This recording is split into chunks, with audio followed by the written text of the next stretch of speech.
అత్తయ్య, నేను మా పుట్టింటికి పోయి వస్తాను. చాలా రోజులు అయిపోయింది కదా, అందులో మమ్మీ కూడా నన్ను రమ్మంటా అంది. శ్వేత, తప్పుగా ఏమనుకోద్దమ్మా, ఇది నీకోసమే చెప్తా అన్నా. ఆమె తల్లి నీ మీద కొట్టుకుంటది. ఆమె పిలవడంలో తప్పు లేదు, కానీ నువ్వు అర్థం చేసుకోవాలి. ఈ సంసారం నీది. ఇక్కడ నువ్వు వదిలేసి నువ్వు మీ పుట్టింట్లో పోయి కూర్చుంటే ఈ ఇల్లు ఎలా నడుస్తుంది? కొంచెం రాకపోకలు తగ్గించు. ఫోన్లో రోజు మాట్లాడితే సరిపోతుంది.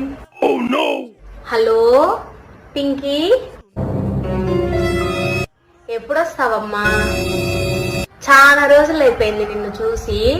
అత్తయ్య, ఒకసారి ఫోన్ ఇస్తారా? అక్కతో నేను కూడా మాట్లాడతాను. హలో అక్క, బాగున్నారా? మీ అమ్మకి మీరు ఒకరే కూతురు కాబట్టి మనసు కొట్టుకుంటా ఉంటది. మీరు అర్థం చేసుకోవాలి, మీకు ఒక సంసారం ఉంది. మీరు అక్కడి నుంచి ఇక్కడికి వచ్చేసి ఆ సంసారం ఎలా నడుస్తుంది? మీరు మీ పుట్టింటికి రావడం కొంచెం తగ్గించండి.